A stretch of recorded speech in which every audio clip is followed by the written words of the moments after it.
கர்த்தருடைய நாமம் மகிமைப்படுவதாக. இந்த கால வேளையில் நாம் கர்த்தருடைய வார்த்தைகளை நாம் கேட்க கர்த்தர் கிருபை செய்வாராக. இது பெந்தேகோஸ்தே தினம். இது போல ஒரு நாளில் எருசலேமில் இஸ்ரவேல் ஜனங்கள் அல்லது ஆண்டவருடைய சீஷர்கள் 120 பேர் அவர்கள் மேல் மாடிகளை கூடியிருந்தார்கள். ஆண்டவர் இயேசு கிறிஸ்து மரித்து உயிரோடு எழுந்தபோது அவர் தம்முடைய சீஷர்களை சந்தித்தார். 40 நாட்கள் தொடர்ந்து அவர் பூமியிலே மக்களுக்கு தரிசனமானார். தம்முடைய சீஷர்கள் 12 பேருக்கும் அவ்வப்போது தரிசனமானார். பிறகு 500 பேருக்கு அதிகமானோருக்கு ஆண்டவர் தரிசனமானார் என்று எழுதப்பட்டிருக்கிறது. குறிப்பாக ஆண்டவர் அவர்களுக்கு சொன்ன வார்த்தை என்னென்னா, ஸ்தோத்திரம், நான் பரமேறி போகிறேன், உங்களுக்காக ஒரு வாசஸ்தலத்தை ஆயத்தம் பண்ண போகிறேன், நீங்கள் எருசலேமிலே வாக்குத்தத்தம் நிறைவேறும்படி அந்த உன்னத பலத்தால் நிரப்பப்படும் வரை காத்திருங்கள் என்று ஆண்டவர்களுக்கு சொல்லியிருந்தார். சீஷர்கள் அதை கேட்டு அவர்கள் கர்த்தர் சொன்னபடியே அவர்கள் அந்த எருசலேமிலே காத்திருந்தார்கள் என்று நாம் வேதத்தில் வாசிக்கிறோம். குறிப்பாக அந்த மேல் மாடியில் இருந்த 120 பேரில் இயேசு கிறிஸ்துவினுடைய தாயும் உட்பட அவருடைய சகோதர சகோதரிகளும் இருப்பதாக சொல்லப்பட்டிருக்கிறது. பெந்தேகோஸ்தே பண்டிகை அன்றைக்கு நடந்த சம்பவம். ஏறத்தாழ 40 நாட்கள் கழித்து, பரமேறின பின்பு ஒரு 10 நாள் கழித்து இயேசு கிறிஸ்து சொன்னபடியே பரிசுத்த ஆவி அவர்கள் மேலே ஊற்றப்பட்டார் என்பதை வாசிக்கிறோம். அப்போஸ்தலர் 2ஆம் அதிகாரத்தில் அதனுடைய முழு விவரங்களும் நமக்கு இங்கே சொல்லப்பட்டிருக்கிறது. அப்பொழுது பலத்த காற்று அடிக்கிற முழக்கம் போல வானத்திலிருந்து சடிதியாய் ஒரு முழக்கம் உண்டாகி அவர்கள் உட்கார்ந்திருந்த வீடு முழுவதையும் நிரப்பிற்று என்று எழுதப்பட்டிருக்கிறது. பெந்தேகோஸ்தே அப்படின்னா 50ஆவதுன்னு அர்த்தம். பெந்தேகோஸ்தே அப்படின்னா 50ஆவதுன்னு அர்த்தம். இந்த பெந்தேகோஸ்தே பண்டிகை என்பது இஸ்ரவேல் ஜனங்களுக்கு மிக முக்கியமான ஒரு பண்டிகை. அது பஸ்கா பண்டிகை போல, கூடார பண்டிகை போல பெந்தேகோஸ்தே பண்டிகை அவர்களுக்கு முக்கியமானது. பஸ்கா பண்டிகையிலிருந்து 50ஆவது நாள் பெந்தேகோஸ்தே பண்டிகை. பஸ்கா பண்டிகை என்றால் என்ன? அவர்கள் எகிப்திலிருந்து அவர்கள் புறப்பட்ட அந்த நாளிலே அவர்கள் எல்லாரும் குடும்பத்திற்கு ஒரு ஆட்டுக்குட்டி தேர்ந்தெடுத்து, ஸ்தோத்திரம், கசப்பான கீரையோடும் சுடப்பட்ட மாம்சத்தோடும் புசித்து பஸ்காவை அனுசரித்து அன்றைக்கு அவர்கள் அங்கிருந்து வெளியே வந்தார்கள் அல்லவா? அந்த நாள் அவர்கள் தொடர்ந்து அந்த பண்டிகையாய் கொண்டாடி கொண்டே இருந்தார்கள். அதற்கு பிறகு 50ஆவது நாள், இன்னும் சொல்லப்போனால் அதை வாரங்களின் பண்டிகை என்றும் சொல்லுவார்கள். பொதுவாக 7 நாட்கள். ஆகவே எப்போதும் ஆண்டவர் சொன்னபடி அந்த 7ஆவது நாள் ஓய்வு நாள். ஆகவே ஓய்வு நாள், ஒவ்வொரு வாரத்திலும் 7ஆவது நாள் ஓய்வு நாள் போலவே வருஷத்திலும் 7ஆவது வருஷம் ஓய்வு வருஷமாகவும், அதே போல் 7/7/49 முடிந்து 50ஆவது நாள் ஆண்டு வரும்போது அது யூபிலி ஆண்டாகவும் இஸ்ரவேல் ஜனங்கள் கொண்டாடினார்கள் என்று வேதம் சொல்கிறது. இதை குறித்து லேவியராகும் புஸ்தகம் 23ஆம் அதிகாரம் 15-16 வசனங்கள்லையும், உபாகம் புஸ்தகம் 16ஆம் அதிகாரம் 9-10 வசனங்கள்லையும், லேவியராகும் 25:8 முதல் 55 வசனங்களிலேயும் இது சார்ந்த பல காரியங்களை நாம் கவனிக்க முடியும்.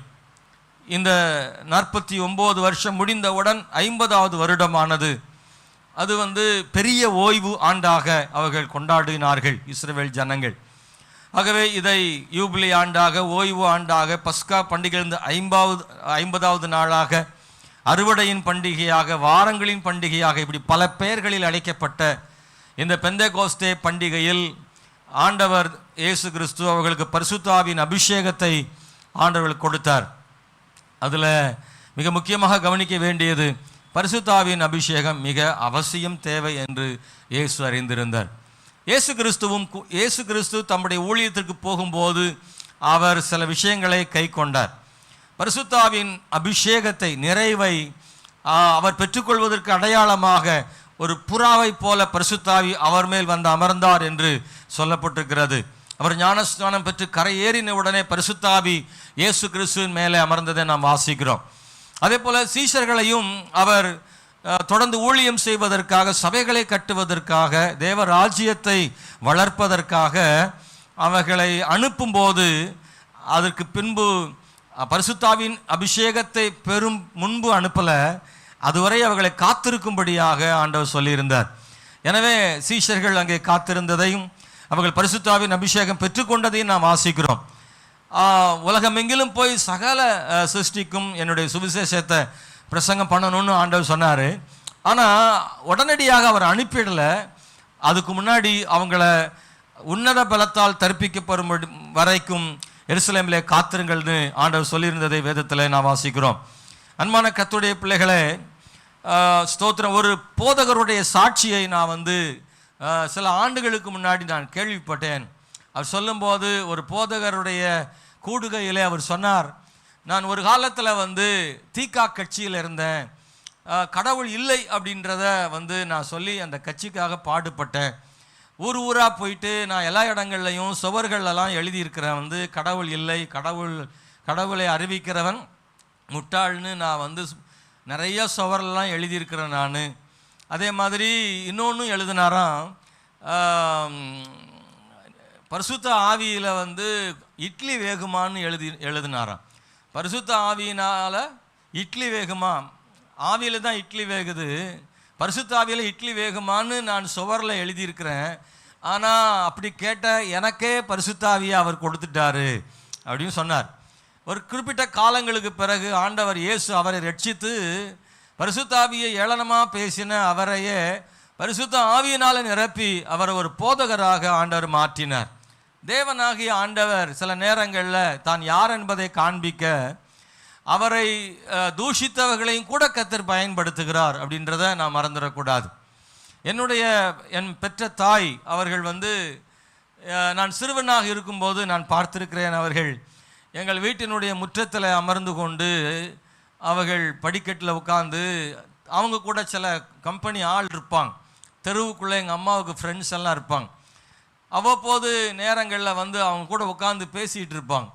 அப்போ பேசி கொண்டிருக்கும்போது அந்த வழியாக போகக்கூடிய விசுவாசிகள் ஞாயிற்றுக்கிழமை காலையில் ஆராதனைக்கு போகும்போது அவங்கள கேலி பண்ணுவாங்க. முக்காடு போட்டு அவங்க ஆவியில் நிறையிற மாதிரி நிறைஞ்சு காண்பிப்பாங்க. இப்படியெல்லாம் ஆடுற இவளுக்கு என்ன தெரியுது அப்படின்னு சொல்ல, அம்மாவுடைய நண்பர்கள் தோழிகள்லாம் பக்கத்தில் இருந்து அவங்களும் கூட இருந்து சிரிப்பாங்க. அப்படி பரிசுத்த ஆவியானவரை ஏளனம் செய்த என்னுடைய தாயாரை ஒரு நாள் வந்தபோது என் தேவன் உண்மையாகவே அபிஷேகம் பண்ணினார். அவங்க ஆவியில் நிரம்பி ஜெபம் பண்ணாங்க. அதற்கு பிறகு எங்கள் வீட்டில் அவங்க காலையில் 5 மணிக்கெல்லாம் எழுந்திருவாங்க. காலையில் 5 மணிக்கு எழும்பி ஆவியில் நிரம்பி ஜெபம் பண்ணி பாட்டு பாடி சத்தமாக ஜெபம் பண்ணுவாங்க. ஆனால் அந்த பக்கத்தில் இருக்கிறவங்கெல்லாம் ஒன்றும் சொல்ல மாட்டாங்க, அவங்களும் அதை கேட்பாங்க. பெரும்பாலும் எழும்பி காலையில் வேலைகளுக்கு ரெடி ஆகிடுவாங்க.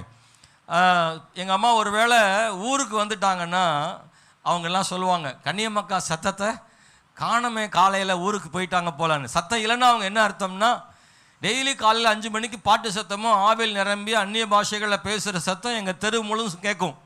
அப்படி ஒருவேளை அன்றைக்கி இந்த காலையில் கேட்கல அப்படின்னா பிள்ளைகளை பார்க்க ஊருக்கு என்ன செஞ்சுக்கிறாங்க போயிட்டாங்கன்னு ஊரில் தெரிஞ்சுக்கிடுவாங்க. பரிசுத்த ஆவியின் நிறைவை தேவன் அபிஷேகம் பண்ணுகிறத ஒவ்வொரு கர்த்தருடைய பிள்ளைகளுக்கும் ஆண்டவர் கொடுக்கிறார். அன்பானவர்களே, விசுவாசிக்கிறவர்களுக்கும் கொடுக்கிறார். சில நேரங்களிலே பரிசுத்த ஆவியானவரை ஏளனம் செய்கிறவர்களுக்கும், நீ ஏளனம் செய்கிற பரிசுத்த ஆவியானவர் பொய்யானவர் அல்ல உண்மையானவர் என்பதை காண்பிக்கும்படி அவர்களுக்கும் தேவன் பரிசுத்த ஆவியானவரை கர்த்தர் கொடுக்கிறதை நாம் என்னைக்கும் பார்க்குறோம். இதை கேட்கிற அன்பான தேவனுடைய பிள்ளைகளை, இந்த கால வேளையில் அப்போஸ்தலர் 2ஆம் அதிகாரத்திலிருந்து நான் ஒரு 7 காரியங்களை உங்களோடு பகிர்ந்து கொள்ளணும்னு நினைக்கிறேன். முதல் 7 விஷயங்கள் ஆ என்ற வரிசையில் ஒரு 7 காரியங்களை சொல்லணும்னு நினைக்கிறேன். எல்லாமே ஆ அப்படின்னு வரும். அன்பானவர்களே, ஸ்தோத்திரம். 1, அமர்ந்த பரிசுத்த ஆவியானவர். நீங்கள் 2ஆம் அதிகாரத்தில் நீங்கள் பார்த்தீங்கன்னா அங்கே வாசிக்கிற 3ஆம் வசனத்தில் சொல்லப்பட்டிருக்கிறது, அல்லாமலும் அக்கினிமயமான நாவுகள் போல பிரிந்திருக்கும் நாவுகள் அவர்களுக்கு காணப்பட்டு அவர்கள் ஒவ்வொருவர் மேலும் அமர்ந்தது. அமர்ந்த பரிசுத்த ஆவியானவர் சீஷர்கள் மேலே அமர்ந்தார். இந்த அமர்ந்தார் அப்படின்ற அந்த வார்த்தைகளுக்கு நம்ம அர்த்தத்தை கவனிக்கணும். ஏன் அப்படின்னா அது முன்னாடி அப்படி கிடையாது. பரிசுத்த ஆவியானவர்னா என்ன அப்படின்னா, பரிசுத்த ஆவியானவர் என்பது ஒரு வல்லமை அல்ல, அல்லது வெறும் சக்தி அல்ல, அது ஒரு நபர், அதாவது தேவனாக இருக்கிறார்.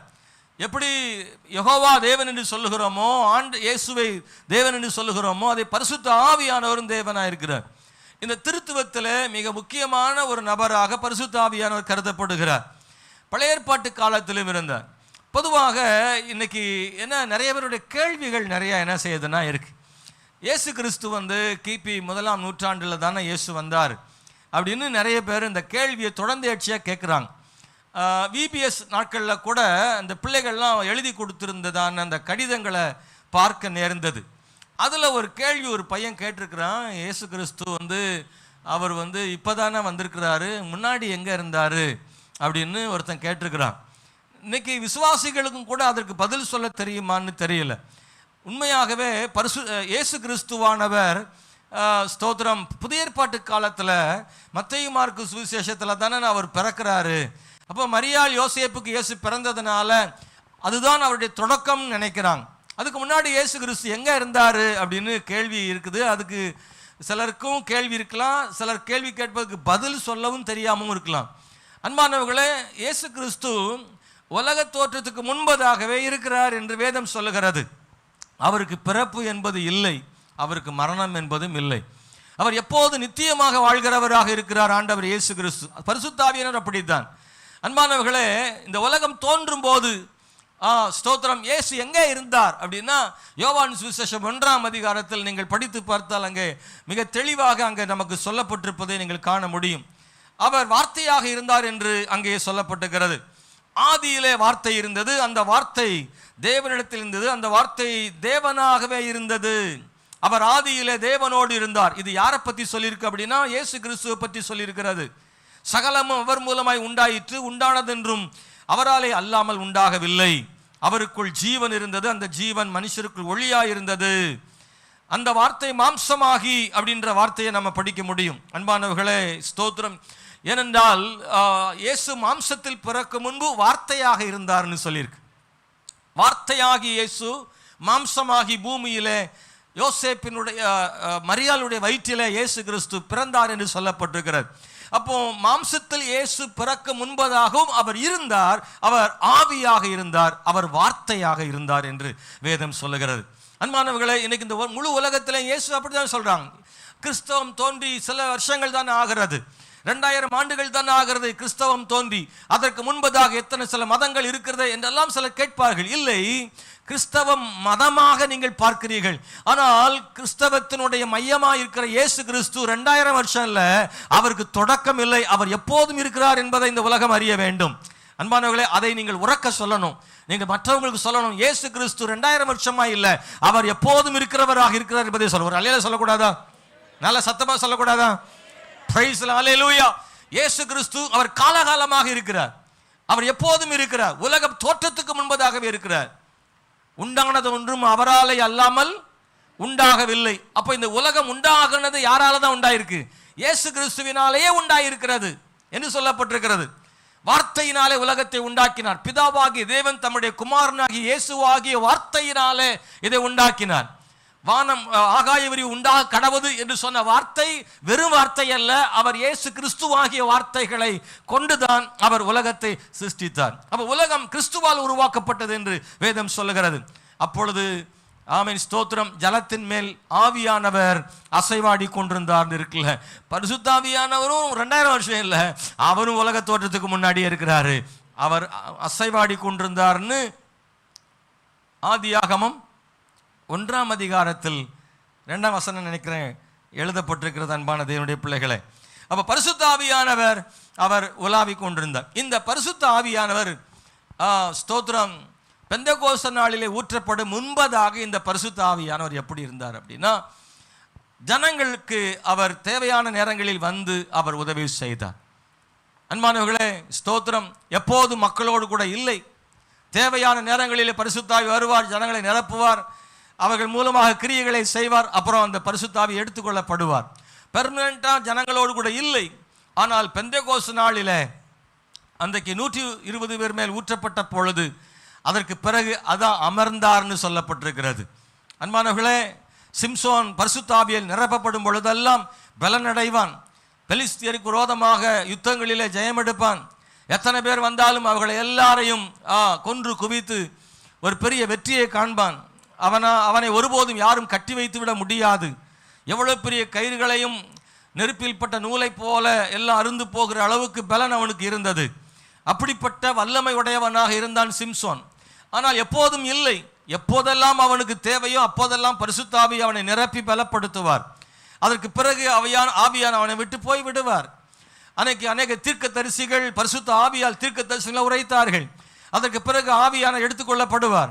ஆனால் இந்த அப்போஸ்தலர் 2ஆம் அதிகாரத்தில் தான் நிரந்தரமாக பரிசுத்தாவி வந்து அவர்கள் மேலே அமர்ந்தார்னு சொல்லப்பட்டிருக்கிறது. பெர்மனண்டாய் பரிசுத்தாவி மக்கள் நடுவில் இருந்தார்னு சொல்லப்பட்டிருக்கிறது. இரண்டாவது, முதல்ல சொன்ன அமர்ந்த பரிசுத்தாவி, இரண்டாவது அந்நிய பாஷையில் பேச வைத்த ஆவியானவர். 4ஆம் வசனத்தில் வாசிக்கிறோம், அவர்கள் எல்லாரும் பரிசுத்த ஆவியால் நிரப்பப்பட்டு ஆவியானவர் தங்களுக்கு தந்தலுடைய வரத்தின்படியே வெவ்வேறு பாஷைகளில் பேச தொடங்கினார்கள். அதில் பாருங்க, வரங்கள் சிலருக்கு தான் கிடைக்கும். ஆனால் அந்நிய பாஷை அப்படின்றது வரமும் இருக்கு, அடையாளமும் இருக்கு. இங்கே சொல்லப்படுவது அடையாளம், ஸ்தோத்திரம். வரம் அப்படின்றது எல்லாருக்கும் இல்லை, சிலருக்குன்னு தான் பைபிளில் 1 கொரிந்தியர் புத்தகத்தை நீ வாசிக்கும் போது சிலருக்கு வேறொருக்கு இந்த மாதிரி வரங்களை கொடுக்கிறார். அற்புதம் செய்கிற சக்தியை கொடுக்கிறாரு, ஞானத்தை போதிக்கிற வரங்களை ஆண்டவர் கொடுக்கிறாரு, பற்பல பாஷைகளை பேசுகிற வரங்களை கொடுக்கிறாரு. இதெல்லாம் சிலருக்கு கிடைக்கிறது, எல்லாருக்கும் அல்ல. ஆனால் இந்த அப்போஸ்தலர் 2ஆம் அதிகாரத்தில் கொடுக்கப்படுகிறது அந்நிய பாஷை அப்படின்றது அது அடையாளமாகிய அந்நிய பாஷை. அங்கே வரங்கள்னு சொல்லப்பட்டிருந்தாலும் நீங்கள் சொல்லும்போது 120 பேர் மேலும் அமர்ந்தது, அவர்கள் எல்லாரும் பேசினார்கள் அப்படின்னு சொல்லப்பட்டிருக்கிறது. கொஞ்சம் பேருக்கு அல்ல. இன்னைக்கு நிறைய பேர் சொல்லுவாங்க அந்நிய பாஷையெல்லாம் பேசக்கூடாது, அந்நிய பாஷையெல்லாம் பொய் அப்படின்னு சொல்றவங்கலாம் இருக்கிறாங்க. வேத வசனத்தின்படி நீங்கள் ஆராய்ந்து பார்த்தால் அன்பான கர்த்தருடைய பிள்ளைகளே, பரிசுத்த ஆவியானவர் நம்முடைய வருகையை காண்பிக்கும்படி அந்நிய பாஷையின் அடையாளத்தோட பரிசுத்த ஆவி இடைப்படுகிறார். பரிசுத்தாவின் அபிஷேகம் பெற்றவர்களுக்கு பற்பல பாஷைகளை ஆண்டவர் கொடுக்கிறார் என்பதை நாம் வேதத்தில் வாசிக்கிறோம். இதை கேட்கிற சகோதர சகோதரி, ஒவ்வொரு கர்த்தருடைய பிள்ளைகளும் நீங்கள் ரட்சிக்கப்பட்டு ஞானஸ்நானம் பெற்று பரிசுத்தாவின் அபிஷேகத்தை அந்நிய பாஷையின் அடையாளத்தோடு நீங்கள் பெற்றுக்கொள்ள வேண்டும் என்று கர்த்தர் விரும்புகிறார். இந்த பரிசுத்தாவின் அபிஷேகத்தை பெற்றுக்கொண்டவர்களுக்காக ஸ்தோத்திரம். ஒருவேளை இன்னும் நீங்கள் அந்நிய பாஷையின் அடையாளத்தோடு பரிசுத்தாவி பெறாவிட்டால் காத்திருந்து ஜெபம் பண்ணி பெற்றுக்கொள்ளுங்கள். ஏனென்றால் பரிசுத்தாவி பெற்றதன் அடையாளம் அந்நிய பாஷையாக இருக்கிறது. ஒவ்வொன்றுக்கும் ஒரு அடையாளம் இருப்பது போல பரிசுத்தாவிக்கு அடையாளம் அந்நிய பாஷை பேசுவது. பவுல் அப்போஸ்தலன் சொல்லுகிறாரே, வரங்களின் அடிப்படையில் 1 கொரிந்தியர் 12ஆம் அதிகாரத்தில் சொல்லும் பொழுது இந்த வியாக்கியானம் பண்ண வேண்டும் என்று சொல்லுகிறாரே, அங்கே சொல்லப்பட்டிருக்கிறதான அந்நிய பாஷை என்பது வரமுடைய அந்நிய பாஷையா இருந்தால் அதை நிச்சயமாக அதை வியாக்கியானப்படுத்தி சொல்ல வேண்டும். ஆனால் இந்த அடையாளமாகிய அந்நிய பாஷை என்பது வியாக்கியானப்படுத்த வேண்டியதில்லை. தனக்குத்தானே பக்தி விருத்தி உண்டாகும்படி தனக்குத்தானே பேசிக் கொள்ளுகிறான். அவன் தேவனோடு ரகசியங்களை பேசுகிறான்னு சொல்லியிருக்கு. அந்த தேவனோடு பேசுகிற ரகசியத்துக்கு அதை வெளியில் சொல்லணும்னு ஒன்றும் இல்லை. ஆகவே அந்நிய பாஷையாகிய அடையாளம் எல்லாரும் பேச வேண்டியது. ஆனால் வரமாகிய அந்நிய பாஷை என்பது அது வியாக்கியானப்படுத்தி விளக்கம் சொல்ல வேண்டிய இடத்துல இருக்கிறோம்னு சொல்லி வேதத்தில் வாசிக்கிறோம். எனவே அந்நிய பாஷைகளை தேவன் அவளுக்கு கொடுத்தார். நீங்கள் கவனிச்சிங்கன்னா அந்த புத்தகத்தை படிக்கும்போது அங்கே இருக்க எல்லாரும் வந்திருந்தாங்க, அந்த பல நாடுகளிலிருந்து வந்திருந்தாங்க. ஸ்தோத்திரம். பல இனம் மக்கள் வந்திருந்தாங்க, பல மொழி பேசுகிற வந்திருந்தாங்க. இவங்க எல்லாரும் அதை பார்க்குறாங்க, என்ன சத்தம் என்று. திடீர்னு சத்தம் வந்த உடனே ஒரு பெரும் கூட்டம் வந்துட்டாங்க. காரணம் பெந்தேகோஸ்தே பண்டிகை என்பதனால அந்த நாளில் பரிசுத்தாய் ஊற்றப்பட்டது நோக்கம் என்ன அப்படின்னா, எல்லாரும் அன்னைக்கு அதை காணும்படி ஒரு பெரிய சாட்சியாக இருந்தது.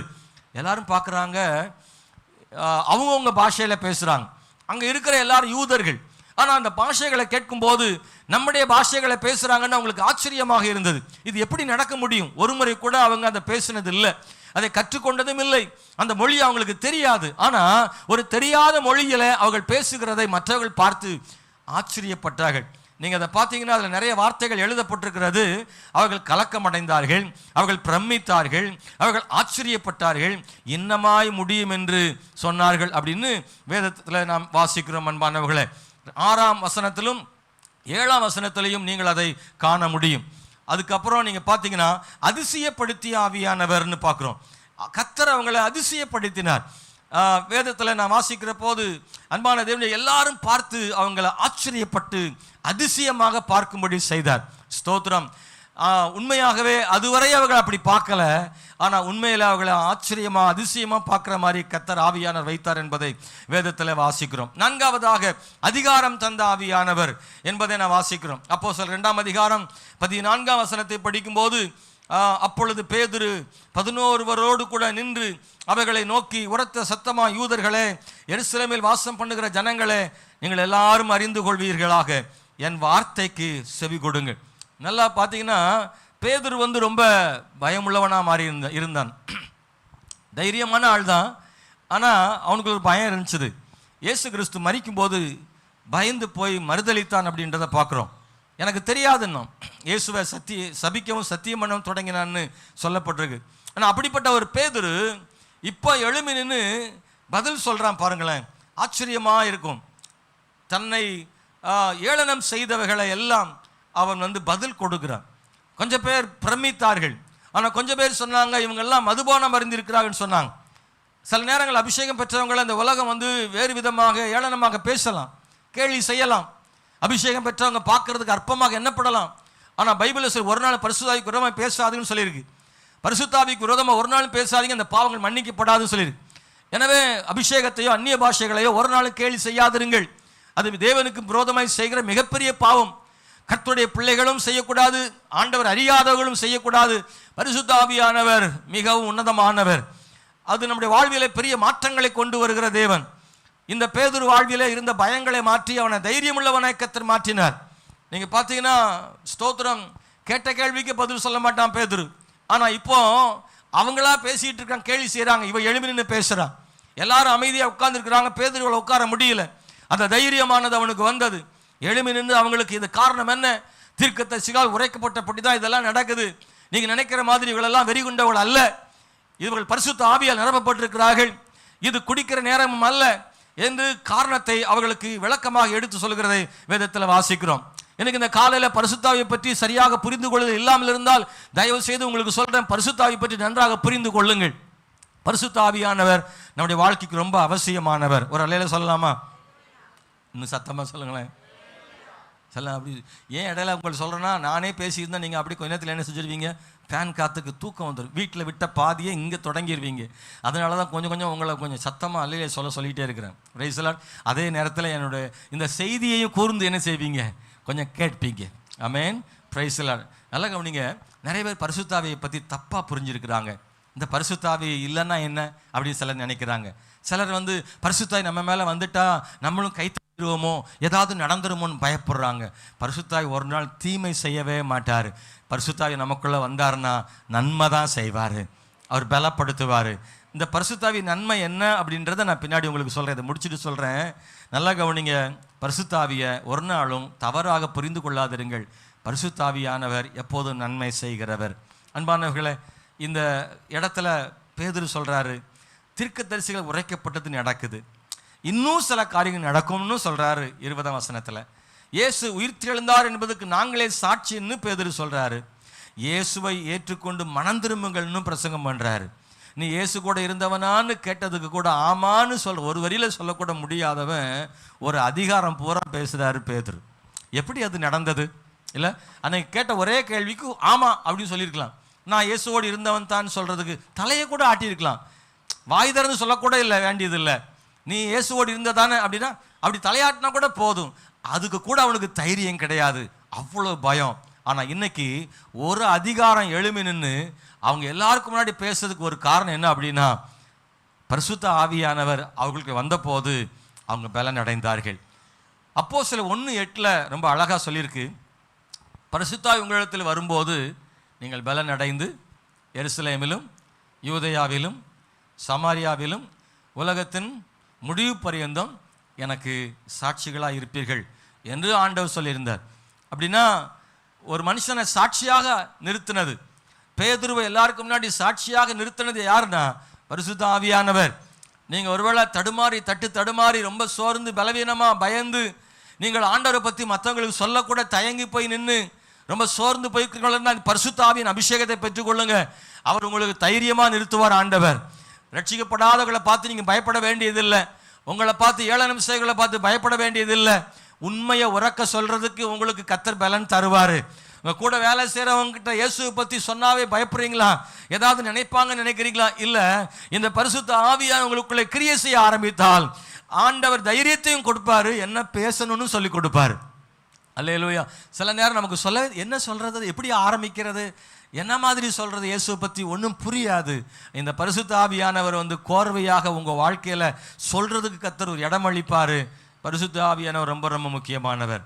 ஐந்தாவது என்ன அப்படின்னா, அந்யோன்யமாக்கின பரிசுத்த ஆவியானவர்.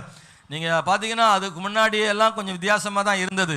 ஆனால் இந்த இடத்துல ஆண்டவர் அவங்களை எல்லாரையும், அந்யோன்யம்னா ஐக்கியம்னு அர்த்தம், அவங்களை ஐக்கியமாக்கிட்டார். அவங்க ஒன்றா உட்காந்து சாப்பிட ஆரம்பிச்சிட்டாங்க, ஒன்றா ஜெபம் பண்ண ஆரம்பிச்சிட்டாங்க, வீடுகள் தோறும் அப்பம் பிட்டாங்கன்னு சொல்லியிருக்கு. அப்படிப்பட்ட ஒரு நல்ல ஐக்கியத்தை கொடுத்தது பரிசுத்த ஆவியானவர். சபையை ஐக்கியமாக்கிட்டாரு. அது மாத்திரமல்ல, அது 42ஆம் வசனத்தில் இருக்கு. ஆறாவது என்னன்னா, அற்புதங்கள் செய்ய வைத்த ஆவியானவர். ஸ்தோத்திரம். பாருங்க, இந்த பரிசுத்தாய் வந்த அன்னைக்கு அவங்க அற்புதங்களை செய்யும்படி ஆண்டவர் செய்தார்னு 43ஆம் வசனத்தில் வாசிக்கிறோம். எல்லாருக்கும் பயம் உண்டாயிற்று. அப்போஸ்தலர்களாலே அநேக அற்புதங்களும் அடையாளங்களும் செய்யப்பட்டது. 2ஆம் அதிகாரத்தில் தான் இருக்குது. 43ஆம் வசனத்தில் பாருங்க, அதுக்கு முன்னாடி எல்லாம் அற்புதங்களை காண்கிறவர்களாக இருந்தார்கள். பரிசுத்தாய் வந்த பிறகு அற்புதங்களை செய்கிறவர்களாய் மாறினார்கள். கைகளை தட்டி தேவன் துதிக்கிறீங்களா? நம்முடைய வாழ்க்கையிலும் தேவன் செய்வார் நம்புறீங்களா? ஆமென், ஹல்லேலூயா. நல்ல கவனிங்க. இதுவரை அற்புதங்களை காண்கிறவர்களாக இருந்தீர்கள், நீங்கள் அற்புதங்களை செய்கிறவர்களாய் உங்களை கர்த்தர் மாற்ற முடியும். நீங்க நம்புங்க, உங்களை கொண்டு தேவன் அற்புதம் செய்வார். கொஞ்சம் பேருக்கு அப்போ கூட விசுவாசம் என்ன செய்ய மாட்டாங்க, நம்மளை கொண்டு நம்மளே சரியில்லை. சில தான் மேலே தனக்கே சில விசுவாசம் என்ன செய்ய இருக்காது. நம்மளை வச்சு கர்த்தர் அற்புதம் செய்வாரா? பக்கத்தில் சொல்லுங்க, உங்கள் மூலமாக அற்புதம் நடக்கும் பிரதர், சிஸ்டர், உங்கள் மூலமாக அற்புதம் நடக்கும். சிலரெல்லாம் சும்மா, உன் தங்கச்சி சொல்லுமா, தாயே, உன் தங்கச்சி மேலே நம்பிக்கை வரலையோ சொல்லுமா, பக்கத்தில் கையை பிடிச்சி கர்த்தர் அற்புதம் செய்வார் உன் மூலமாக. அல்லேலூயா. எல்லாரும் சொல்லிட்டீங்களா? இந்த மூஞ்சிக்கு சொல்கிறதா நினச்சிடாதீங்க. எல்லாருக்கும் சொல்லுங்கள், உங்கள் மூலமாக தேவன் அற்புதங்களை செய்வார். ஆமென், பிரைஸ் தி லார்ட். ஸ்தோத்திரம். என்ன அவர் செய்திருக்கிறார். இவனெல்லாம் என்ன அப்படி நினைக்காதீங்க. ஒரு மனுஷங்களை பரிசுத்த வந்துட்டாருன்னா சாதாரணமான ஆள் மூலமாக அசாதாரணமான காரியங்கள் என்ன செய்யும், நடக்கும். நமக்கே ஆச்சரியமாக இருக்கும், ஆண்டவர் செய்வார். இன்றைக்கும் சில விசுவாசிகள் எனக்கு சொல்லுவாங்க, பாஸ்டர், நான் ஜெபம் பண்ணேன், கர்த்தர் இந்த அற்புதத்தை செய்தார் அப்படின்னு. என் ஜெபத்தை கூட ஆண்டவர் கேட்டார் பாஸ்டர் அப்படின்னு. சிலர் அவங்களுக்கு தேவை இருக்கும், அவங்களுக்கே தேவை இருக்கும். ஆனால் அவங்க ஜெபத்தை கேட்டு இன்னொருத்தருடைய தேவை சந்திப்பார். அது ஆச்சரியமானது. தேவனுடைய செயல்கள் ஆச்சரியமானதாக இருக்கும். ஸ்தோத்திரம். அன்பான கர்த்தருடைய பிள்ளைகளை, நம் மூலமாக தேவன் அற்புதங்களை செய்ய போதுமானவர். 7வது, அன்பின் ஆலயமாக்கினார். 7வது என்னன்னா, அன்பின் ஆலயமாக்கிட்டார். அன்னைக்கு தான் சர்ச்சு, சபைக்கு பிறந்த நாள் அன்னைக்கு தான் சபை உருவானது. அந்த சபை ஒரு அன்பின் ஆலயமானது. வசனத்தில் வாசிக்க 47ஆம் வசனத்தில் வாசிக்கிற போது, தேவனை துதித்து ஜனங்கள் எல்லாரிடத்திலும் தயவு பெற்றிருந்தார்கள். ரட்சிக்கப்படுகளை கர்த்தர் அனுதினமும் சபையில சேர்த்து கொண்டு வந்தார். அன்று பரிசுத்தாய் ஊற்றப்பட்ட நாள் முதல் ஒவ்வொரு நாளும் ஜனங்கள் சபையில சேர்த்து கொள்ளப்பட்டே இருந்தார்கள். சபை உருவாயிற்று. அன்பானவர்களே, இந்த பரிசுத்த ஆவியானவரை நாம் சரியாக புரிந்து கொள்ள கர்த்தர் கிருபை செய்வாராக. பரிசுத்த ஆவியானவருடைய கிரியைகள் என்ன, அவர் நமக்கு செய்கிற நன்மைகள் என்ன? ஒரு நாளும் பரிசுத்த ஆவி தீமை செய்தது இல்லை. நீங்கள் பைபிளை தேடி தேடி பார்த்தாலும் யாருக்காவது பரிசுத்த ஆவி தீமை செஞ்சிருக்கிறாரா அப்படின்னா ஒரு நாளும் யாருக்கு தீமை செய்யவில்லை. இந்த பரிசுத்த ஆவி நன்மை செய்கிற தேவனாக இருக்கிறார். நம்பர் 1, வாழ்வை மாற்றுகிறார். பரிசுத்த ஆவி வாழ்வை மாற்றுகிறார். கலாத்தியர் புஸ்தகம் 5ஆம் அதிகாரம் 22, 23 போன்ற வசனங்கள் எல்லாம் படிக்கும்போது அங்கே ஆவியின் கனிகளை பற்றி எழுதப்பட்டிருக்கிறது. யாராவது சத்தமாய் படிக்க முடியுமா? கலாத்தியர் 5:22. என்னாச்சு?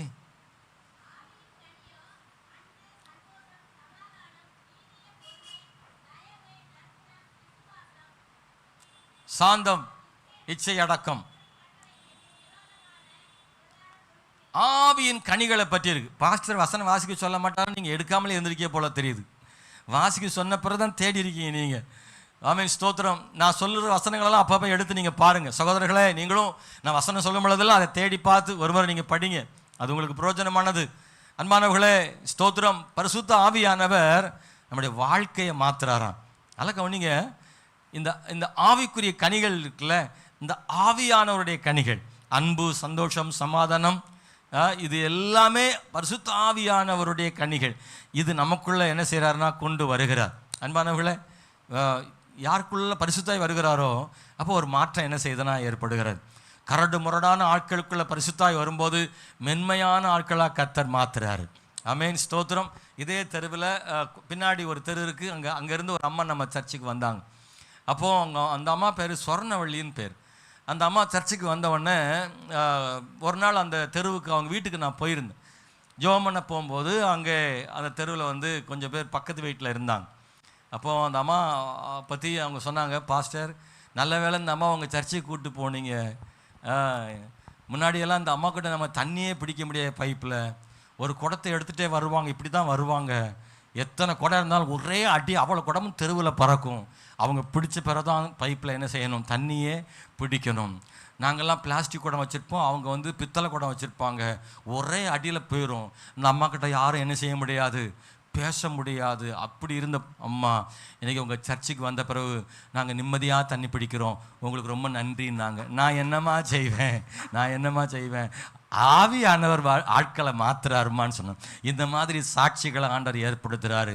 கரடு முரடான ஆட்களை பரிசுத்தாய் வரும் பொழுது அவங்க இந்த ஆவிக்குரிய கனிகளை அவங்களுக்குள்ள ஆண்டவர் கொடுத்து அவங்களுடைய வாழ்க்கையை கர்த்தர் மாத்துறாரு. பேதுருவின் வாழ்க்கையை மாற்றினாரு. இது மாதிரி நிறைய பேருடைய வாழ்க்கையை ஆண்டவர் மாற்றிருக்கிறாரு. சகையின் வாழ்க்கையை மாற்றினாரு, பவுலுடைய வாழ்க்கையை மாற்றினாரு. ஆமென், ஸ்தோத்திரம். ஒரு புது மனுஷனாக மாற்றுகிறார்கள்.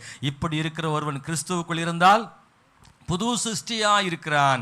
எல்லாம் ஒழிந்து போயின, பழையகளெல்லாம் ஒழிந்து போயின, எல்லாம் புதிதாயின்னு சொல்லப்பட்டிருக்கிறது. அப்படின்னா ஒரு மனுஷன் கிறிஸ்துவுக்குள்ள வரும்பொழுது ஒரு மனுஷன் கிறிஸ்துவுக்குள்ள வரும்போது பரிசுத்தாவியோ துணையோடு தான் வருகிறான். பரிசுத்தாவி இல்லாமல், வசனம் இல்லாமல் ரட்சிக்கப்படுறது இல்லை. ஒரு மனுஷன் இயேசுவை ஏற்றுக்கொள்ளும் பொழுது பரிசுத்தாவி தான் அவனை ரட்சிப்புக்குள் நடத்துகிறாரு.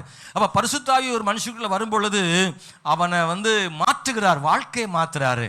கோபமான வார்த்தைகள் மாறுது. நீங்கள் சில நேரம் உங்களுக்குள்ள மனசுக்குள்ளே கேட்பீங்க, இதுக்கெல்லாம் அபிஷேகம் பெற்றுக்கிட்டு என்ன வார்த்தை பேசுது அப்படின்னு சிலரை மனசில் வச்சு நீங்கள் நினைக்காதீங்க. ஒரு காலத்தில் பரிசுத்தாவி பெறும்பொழுது வாழ்க்கையை கர்த்தர் மாற்றிருப்பார்.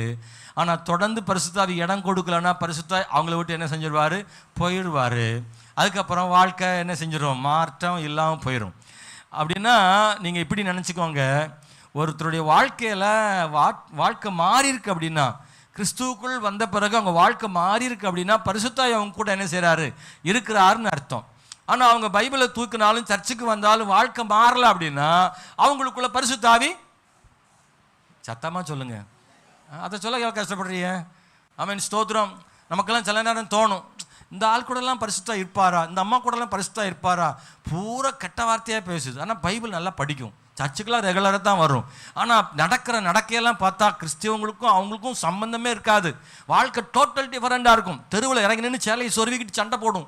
அது பயங்கரமான கூட்டம், ஐயோ அந்த மாதிரி ஒரு பயங்கரமான ஆளாக இருக்கும். ஆனால் சர்ச்சுக்கெல்லாம் ரெகுலராக வரும். அப்படின்னு என்ன அர்த்தம், நீங்கள் சொல்கிறது பொய்யாச்சே பாஸ்டர், பரிசுத்தாவி வந்தால் வாழ்க்கை மாறுன்றீங்களா, வாழ்க்கை மாறலையே அப்படின்னா பரிசுத்தாவி அங்கே வரலன்னு அர்த்தம்.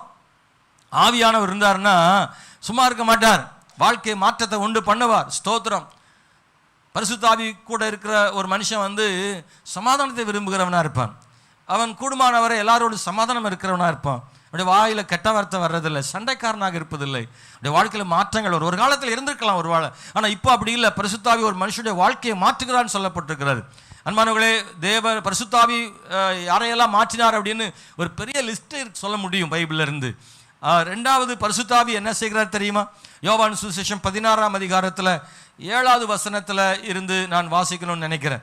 யோவான் 16ஆம் அதிகாரம் 7ஆம் வசனத்திலிருந்து நான் சொல்ல விரும்புகிறேன். நான் உங்களுக்கு உண்மையை சொல்லுகிறேன், நான் போகிறது உங்களுக்கு பிரயோஜனமாக இருக்கும். நான் போகாதிருந்தால் தேற்றவாளன் உங்களுக்கு வரார். நான் போவேனே ஆகில் அவரை உங்களிடத்தில் அனுப்புவேன். அவர் பாவத்தையும் நீதியையும் குறித்தும் நியாய தீர்ப்பை குறித்தும் உலகை கண்டித்து உணர்த்துவார். பரிசுத்தாவியானவருடைய இன்னொரு நன்மை, முதல்ல மாற்றுகிறார். ரெண்டாவது என்ன நன்மை அப்படின்னா சொல்லுங்க, ரெண்டாவது நன்மை என்னது? கண்டித்து உணர்த்துவார். அல்லேலூயா. மற்ற யாரும் கூட உங்களை சொல்றதுக்கு கூச்சப்படலாம், மற்ற யாரும் கூட சொன்னா ஏதாவது நினைச்சுக்கிடுவாங்களான்னு நினைக்கலாம். ஆனா பரிசுத்தாவி அப்படி நினைக்க மாட்டாரு. நீங்க என்ன தப்பு செய்தாலும் அதை கண்டிச்சு உணர்த்துவாரு. ஆமென், அல்லேலூயா. நீங்க சில நேரங்களில் தவறு செய்யும் போது உங்க மனசுக்குள்ள ஏதோ ஒரு உறுத்துதல் மாதிரி இருக்கும் பார்த்தீங்களா? அப்படி இருந்தால் ஒரு அல்லேலூயா சொல்லுங்களேன். தவறு செய்யும் போது உறுத்துது பாஸ்டர் ஏதோ ஒன்று அப்படின்னா சொல்லுங்க. ஆமென், ஸ்தோத்திரம். பரிசுத்தம் கூட என்ன செய்கிறாரு, இருக்கிறாரு. எந்த உறுத்துதலுமே இல்லை அப்படின்னா அவர் உணர்த்தி அப்படியே என்ன ஆயிடுச்சுது, முடிஞ்சு போச்சு கதை. இப்போ உணர்த்தது இல்லை, சொல்லி அவரே விட்டுட்டார் போல தெரியுது. அது சிலருக்கு அந்த உணர்வே இருக்காது. ஆனால் கண்டித்து உணர்த்துகிற ஆவியானவர் ஒவ்வொரு மனுஷன் தவறு செய்யும் போது அதை உணர்த்துகிற தேவனாக இருக்கிறார். அது நம்மளை போட்டு வாதிக்கும். ஒரு காரியம் செய்துட்டோம்னா அது நம்மளை போட்டு வாதிச்சுட்டே இருக்கும். அது கஷ்டமானதாக இருக்கும். நான் இப்படி செஞ்சுருக்கேனே, செய்திருக்க கூடாதுன்ற ஒரு மன சங்கடம் இருந்துகிட்டே இருக்கும். அன்பான தேவனுடைய பிள்ளைகளை, ஸ்தோத்திரம். அன்னைக்கு கூட ஒரு நாள் காரில் போகும்போது ஒருத்தர் குறுக்க வந்துட்டார். என்னுடைய காரை தாண்டி போய் நின்று குறுக்க நிறுத்திட்டார். என்னைய இறங்கி என்னை அடிக்க வரவர் வந்தார். ஆனால் அவர் தான் பார்த்தீங்கன்னா உள்ளுக்குள்ளேருந்து வேகமாக வந்தது அவர் தான், தவறு அவர் மேலே தான். ஆனால் என்னிடத்து வந்தவொடனே நான் சொன்னேன், நான் கொஞ்சம் சத்தமாக பேசிட்டேன். அந்த இடத்துல நான் சரியாக தானே வந்தேன் அப்படின்றத சத்தமாக பேசுகிறேன். நான் காரில் வர்றேன், வேகமாக வர்றேன், உள்ளேருந்து நீங்கள் வர்றீங்க, நீங்கள் தானே நின்று வரணும், நான் மெயின் ரோட்டில் போயிட்டுருக்கிறேன், நீங்கள் நின்று வந்திருக்கணுமேன்னா அவர் பாட்டுக்கு பேசுகிறேன். அப்புறம் கடைசியில் சாரி கேட்டு போயிட்டார். அவர் பிறகு சாரின்னு சொல்லிட்டு அவர் போயிட்டார். ஆனால் என்ன அப்படின்னா, அவர் மேலே தான் தப்பாக இருந்தாலும் நான் அந்த பேசின விதம் எனக்கு அன்றைக்கி முழுசுமே எனக்கு மனசு சங்கடமாகவே இருந்துச்சு. கொஞ்சம் நம்ம நிதானமாக சொல்லியிருக்கலாமோ, ஒருவேளை அமைதியாக பேசியிருக்கலாமான்னு நானும் அதை மறக்கலாம்னு நினைக்கிறேன். மறக்கவே முடியல. அந்த வார்த்தை எனக்குள்ளே சங்கடமாகவே இருந்துச்சு. நம்ம அவர் வேற சாரி கேட்டு வேற போனாரே, நம்மளும் கூட ஒரு சாரி சொல்லியிருக்கலாமா அப்படின்ற ஒரு உணர்வு எனக்கு அன்னைக்கு சாயங்காலம் வரைக்கும் கஷ்டமாகவே இருந்தது. ஏன்னா நம்ம சின்ன தவறு செய்தாலும் பரிசுத்த ஆவியானவர் நம்மளை விடமாட்டார். நீ இப்படி பேசியிருக்க கூடாதுன்னு மனசில் உறுத்திக்கிட்டே இருப்பார். சங்கடமாகவே இருக்கும் நமக்கு. பரிசுத்த ஆவியானவர் நம்மளை அப்படி உணர்த்துகிற ஆவியானவர் பாருங்க. அப்படி ஒருவேளை இல்லாமல் இருந்தால் பரிசுத்த ஆவியானவரை நீங்கள் கேளுங்க, ஆண்டவரை என்னை உணர்த்துங்கப்பான்னு. ஏன்னா அந்த உணர்த்துதல் தான் நம்மளை தேவனோடு இணைக்கும். பாருங்க, பரிசுத்தாவியை நமக்குள்ள உணர்த்தலைன்னா நம்ம அதை பற்றி நினைக்கவே மாட்டோம், அவரோடு இணைய மாட்டோம். பரிசுத்தாவி நம்மளை உணர்த்திட்டாருன்னா நம்ம வருந்துவோம், ஆண்டோட மன்னிப்பு கேட்போம், நம்ம மறுபடியும் ஆண்டவரோடு இணைஞ்சிருவோம். நம்மளை தேவனோடு இணைக்கிறது, மறுபடியும் நிலைநிறுத்துறது, நம்மளை சரிப்படுத்துறது எல்லாமே இந்த பரிசுத்த ஆவியானவர். அதனால இந்த பரிசுத்த நமக்கு எல்லாருக்கும் தேவை. ஒரு அல்லேலூயா சொல்லுங்க, எனக்கு தேவை ஆண்டவர். மூணாவது, அவர் சத்தியத்தை போதிக்கிறார். யோவான் சுவிசேஷம் 14ஆம் அதிகாரம் 25, 26. ஆமென், ஸ்தோத்திரம். யோவான் 14, 25, 26. நான் உங்களுடனே தங்கி இருக்கையில் இவைகளை உங்களுக்கு சொன்னேன். என் நாமத்தினால பிதா அனுப்ப போகிற பரிசுத்த ஆவியாகிய தேற்றரவாளனே எல்லாவற்றையும் உங்களுக்கு போதித்து நான் உங்களுக்கு சொன்ன எல்லாவற்றையும் உங்களுக்கு நினைப்பூட்டுவார்னு சொல்லியிருக்கு. ஆவியானவர் என்ன பண்றாராம், போதிக்கிறார்னு சொல்லியிருக்கு. நமக்கு அவர் போதிக்கிற தேவனா இருக்கிறார். நீங்க ஒருவேளை வசனத்தை படிக்கலாம், பைபிளை படிக்கலாம், ஆனா பைபிளில் இருக்கக்கூடிய சில வார்த்தைகள் நமக்கு தெரியறது இல்லை. ஆனா பரிசுத்த ஆவியானவரோடு நாம படிக்கும் போது அதனுடைய அர்த்தத்தை நமக்கு ஆண்டவர் புரிய வைக்கிறார். நான் எளிமையா உங்களுக்கு சொல்லணும் அப்படின்னா, சிலர் எழுதி தரக்கூடிய கடிதங்களை நம்மளால படிக்கும் போது சிலதை படிக்க முடியாது. அப்படின்னா ஒரு ஆசிரியர் எழுதின அந்த பேப்பர்ஸ் எல்லாம் தெரியலன்னா அந்த எழுதின ஆள்கிட்டே கூப்பிட்டு கேட்பாங்க, நீ என்னடா எழுதியிருக்கிற சொல்லு அப்படின்னு. அப்போ யார் எழுதினாங்களோ அவங்களுக்கு தான் அது அர்த்தம் தெரியும். இந்த பைபிள் எழுது பரிசுத்த ஆவியானவர். அப்போ அவர் எழுதின வசனங்களை நமக்கு அவரே விளக்கி சொன்னால் ரொம்ப நல்லா இருக்கும். அவர் தான் சரியாக நமக்கு சொல்லித்தர முடியும். பரிசுத்த ஆவியான போதிக்கிறவர்னு வேத வசனங்கள்ல வாசிக்கிறோம் அன்பானவர்களே. ஆகவே போதிக்கிற ஆவியான நமக்கு ரொம்ப அவசியம் தேவைப்படுகிறார். அது மாத்திரமல்ல, நான்காவது, ஊழியம் செய்ய வல்லமைகளை ஆண்டவர் தருகிறார். அப்போஸ்தலர் நடவடிக்கைகள் புஸ்தகத்தில் 4ஆம் அதிகாரம் 31 ஸ்தோத்திரம் வாசிக்கிறேன். அவர்கள் ஜெபம் பண்ணின போது அவர்கள் கூடியிருந்த இடம் அசைந்தது. அவர்கள் எல்லாரும் பரிசுத்த ஆவியில் நிரப்பப்பட்டு தேவ வசனத்தை தைரியமாக சொன்னார்கள். இந்த தைரியம் எங்க இருந்து வந்துச்சு?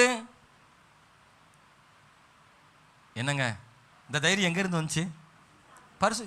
இவ்வளவு யோசிச்சு சொல்லு. டிஎன்பிஎஸ்சி எக்ஸாம் கொஸ்டின் இது எளிமையான கொஸ்டின் கேட்டேன். இந்த தைரியம் எங்க இருந்து வந்துச்சு? பரிசுத்த ஆவியான கொடுத்தார்.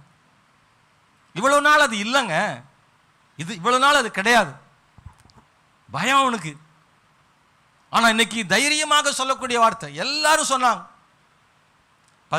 சதுசேயர், பரிசேயர், வேத பாரகர் இவங்களை பார்த்தாலே பயப்படுவாங்க. இயேசு மட்டும்தான் அவங்களை கண்டிச்சு பேசுவார். இந்த சீஷர்கள்லாம் பயப்படுவாங்க. காரணம், இந்த சீஷர்களை பின்தொடர்ந்து அவங்க எல்லாரும் குற்றம் சாட்டுவாங்க. இயேசு கிறிஸ்துவ இவங்களை வந்து குற்றவாளி ஆக்குவாங்க. உங்களுடைய சீஷர்களை உபவாசிக்கிறது இல்லை, உங்களுடைய சீஷர்கள் அதை செய்யறது இதை செய்யறது இல்லை. அவங்க ஓய்வு நாளில் வந்து கதிர்களை கொய்றாங்க, இது எடுக்கிறாங்க, அதை செய்கிறாங்க, இதை செய்கிறாங்க. இப்படி எல்லாம் இந்த சீஷர்களை பற்றி இயேசுநாதர்கிட்ட குறை சொல்கிறவங்களா இருந்தாங்க.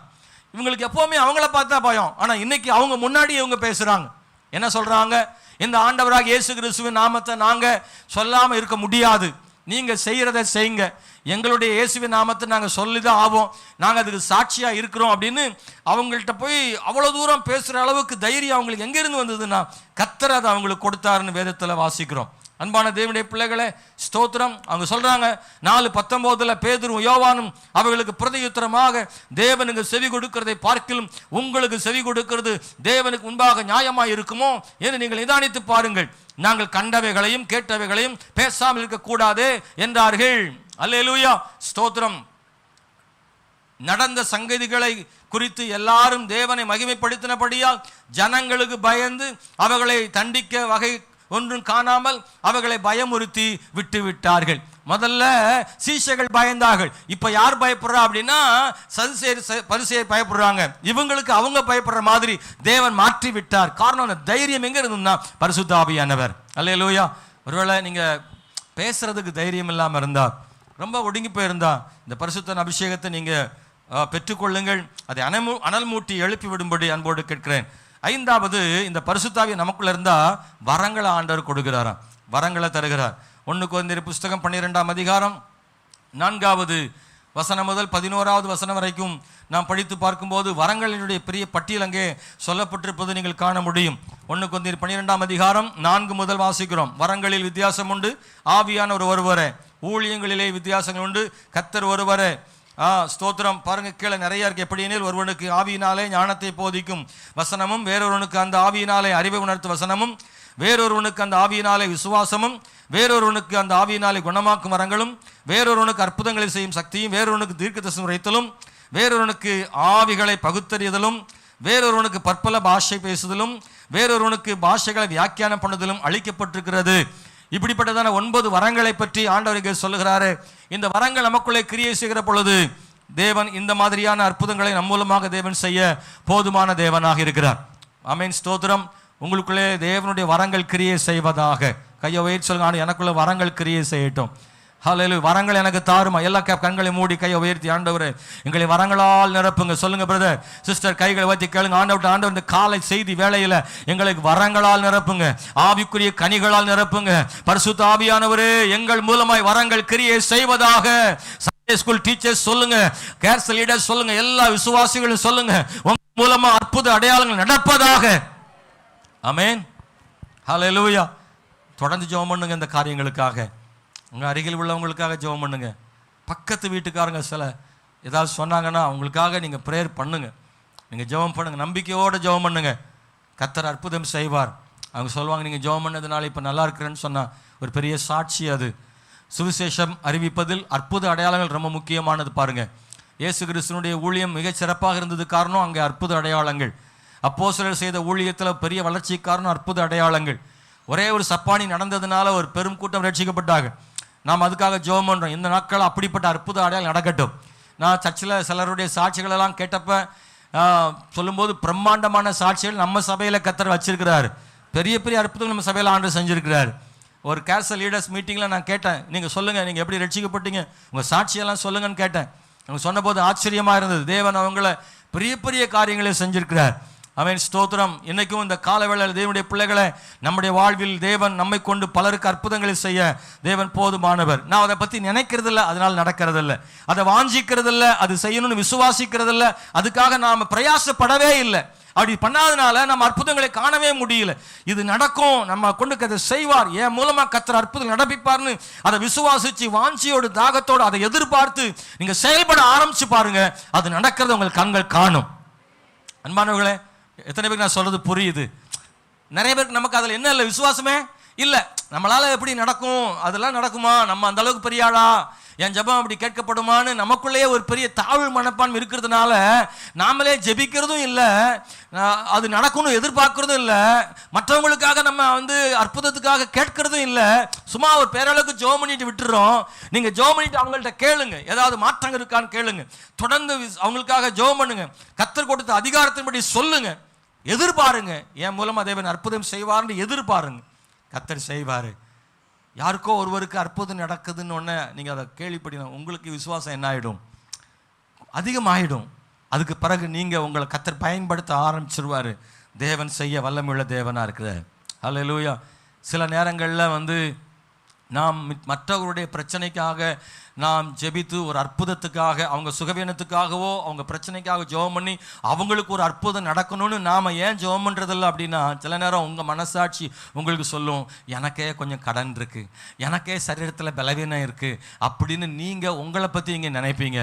நிச்சயமாக நான் சொல்கிறேன், நம்மக்கிட்ட பிரச்சனை இல்லாத போதும் பிறருக்கு தேவன் அற்புதம் செய்ய முடியும். நமக்கு பிரச்சனை இருக்கும்போது நம் மூலமாய் பிறருக்கு அற்புதம் செய்ய கர்த்தரால் முடியும். நீங்கள் அதை விசுவாசிக்கணும். அல்லேலூயா. எனக்கு தெரிந்த ஒரு சாட்சி சொன்னாங்க. சகோதரர் டிஜிஎஸ் தினகரன் பற்றி கேள்விப்பட்டிருப்பீங்க. ஒரு பெரிய சிறந்த ஊழியக்காரர். அவர் இப்போது இல்லை. அவருடைய சாட்சியை நான் கேட்கும்போது அவர் ஒரு முறை சொல்லும்போது சொன்னார், அவர் இடையில சுகமில்லாமல் இருக்கும்போது மருத்துவமனையில் அவர் அவருக்கு ஐசியூவில் தான் அவர் வச்சுருந்தாங்களாம். அப்போது அவரால் படுத்து தான் இருக்கிறாரு. ஸ்தோத்திரம். அவர்கிட்ட ஜெபம் பண்ண ஒரு முக்கியமான ஆள் அந்த நேரத்தில் அவர்கிட்ட ஜெபம் பண்ணணும்னு விரும்புகிறாங்க. அப்போது மருத்துவமனையில் கொண்டு அவர் ஐசியூவில் படுத்திருக்கிறவர்கிட்ட கொண்டு ஜெபம் பண்ண வந்தபோது அவரை கையை மற்றவங்க தான் அவர் கையை தூக்கி அவங்க மேலே வைக்கிறாங்க. வச்சு அவர் மெதுவாக தான் சொல்கிறார் ஜெபம். அன்பானவர்களே, சிறிய ஜெபம் கேட்டு சுகமடைந்து போயிட்டார். அன்பானவர்களே, காரணம் புரியாது. இவர் ஜெபத்தினால் இன்னொரு சுகமாகி போகும்போது இவர் ஏன் அங்கே படுத்திருக்க வேண்டும் என்ற கேள்வி நமக்கு வரலாம். ஆனால் தேவனுடைய செயல்பாடுகளை சில நேரம் நம்மளால் புரிந்து கொள்ள முடியாது. ஆனால் தேவன் எவரை கொண்டும் அற்புதம் செய்வார் என்பது மட்டும் உண்மை. கர்த்தர் யாரை கொண்டும் அற்புதம் செய்ய முடியும்.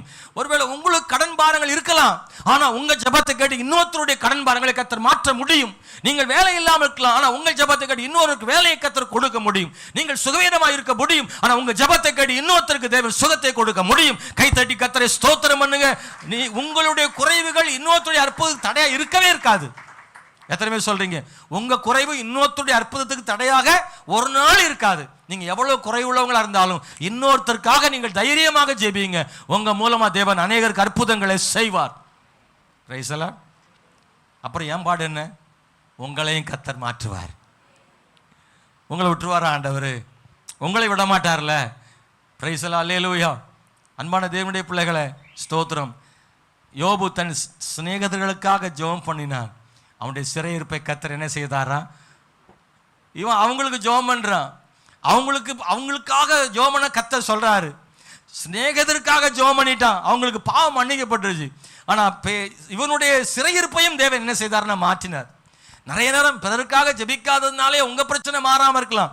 நீங்க அதிகமா பிறருக்காக ஜெபிக்க ஆரம்பிங்க, உங்க பிரச்சனைகளுக்கு தேவன் மாற்ற வல்லமையுள்ள தேவனா இருக்கிறார். யோவான் சுவிசேஷம் 14ஆம் அதிகாரத்தில் 7வது ஒரு விஷயத்தை சொல்ல விரும்புகிறேன். அப்போஸ்தலர் 16:6 படிக்கிறேன். அப்போஸ்தலர் 16:6 வசனம். அவைகள் பிரிகியா கலாத்தியா நாடுகளை கடந்து போன போது ஆசியாவிலே வசனத்தை சொல்லாதபடிக்கு பரிசுத்த ஆவியானவர்களே தடை பண்ணப்பட்டு மீசியா தேசம் மட்டும் பித்தினியா நாட்டுக்கு போக பிரயத்தனம் பண்ணினார்கள். ஆவியானவரோ அவர்களை போக விட்டாதிருந்தார். இந்த காரியங்கள் நமக்கு கொஞ்சம் ஆச்சரியமாக இருக்கும், புரியாமல் இருக்கலாம். ஒருவேளை பரிசுத்த ஆவியானவர் தடை பண்ணுறார். பரிசுத்த ஆவி தடை பண்ணுவாரா? தடைகளை தானே அவர் உடைப்பார். அப்படின்னா பரிசுத்த ஆவியான சில நேரங்களில் அவர் வழி நடத்துவார், சில தடை பண்ணுவார். எப்படி போகணும், என்ன செய்யணும்னு போதிக்கிறாரா. மத்தேயு சுவிசேஷம் 4ஆம் அதிகாரத்தில் இயேசு கிறிஸ்துவை பரிசுத்த ஆவியானவர் வனாந்தரத்துக்கு கொண்டு போனார்னு சொல்லப்பட்டிருக்கு. அப்போஸ்தலர் 13:2 பரிசுத்த ஆவியான் அவர்கள் அந்தியோக்கியாவில பரிசுத்த ஆவியானவர் பவுலையும் பர்னபாவையும் அவங்க ஊழியத்துக்கு போகிறதுக்கு வேறு பிரித்து வழி அனுப்பினார். அப்போ நம்ம கூட பரிசுத்த ஆவியானவர் இருந்தார்னா எங்கே போகணும், என்ன செய்யணுன்றதுல குழப்பம் இருக்கும்போது அவர் நமக்கு வழிகாட்டுகிற தேவனாக இருக்கிறாரா. தேவன் தம்முடைய சித்தத்தை ஆவியானவர் மூலமாக வெளிப்படுத்துறதுக்கு ஆவியானவர் தேவை. அதனால பரிசுத்த ஆவியை நம்ம ரொம்ப முக்கியப்படுத்தணும். 8வது யோவான் சுவிசேஷம் 14ஆம் அதிகாரம் அதில் 16வது வசனத்தை படிக்கிறேன். நான் பிதாவை வேண்டிக் கொள்ளுவேன், அப்பொழுது என்றென்றைக்கும் உங்களுடனே கூட இருக்கும்படிக்கு சத்திய ஆவியாகி வேறொரு தேற்றரவாளனை அவர் உங்களுக்கு தந்தருளுவார். நான் இங்கே வாசிக்கிறேன், அவர் தேற்றரவாளன், ஆறுதல் படுத்துகிற தேவன். பரிசுத்தாவியானவர் நிறைய வல்லமையான காரியங்களை செய்கிறாருன்னு மட்டும் இல்லாமல் நம்ம தனிப்பட்ட வாழ்க்கையில் நம்மளை ஆற்றி தேற்றுகிற ஆவியானவராக இருக்கிறார். ஒரு பரிசுத்தாவி பெற்ற மனுஷன் துக்கத்தில் முடங்கி போவதில்லை.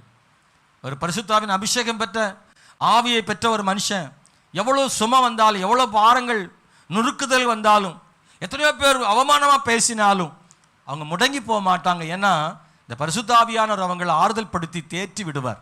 அவங்க எழும்பிடுவாங்க, மறுபடியும் பழையபடி ஓட ஆரம்பிச்சிருவாங்க. இந்த பரிசுத்தாவியை தட்டி எழுப்புகிறவர், ஆறுதல் படுத்துகிற தேவன். இந்த பரிசுத்தாவிக்காக தேவனுக்கு ஸ்தோத்திரம் உண்டாவதாக. உங்கள் மனசு உடைஞ்சு போனாலும் இந்த ஆவியானவர் உங்களை தைரியப்படுத்திடுவாருங்க. ஹல்லேலூயா. உங்கள் இருதயத்தை ஒரு பலமுள்ள இருதயமாக கர்த்தர் மாற்றிடுவார்.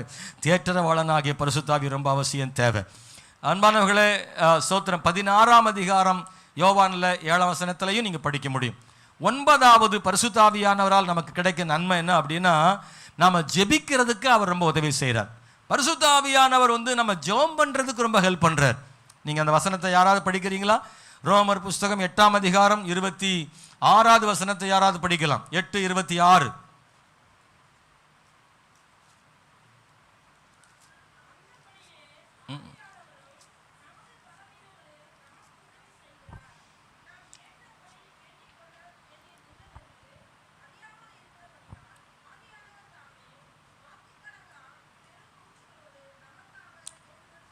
அதாவது நம்ம ஜெபிப்பது இன்னதென்று அறியாது இருக்கிற நேரங்களில் நமக்காக வாக்கு கடங்காத பெருமூச்சலோடு அவரை வேண்டுதல் செய்கிறாராம்.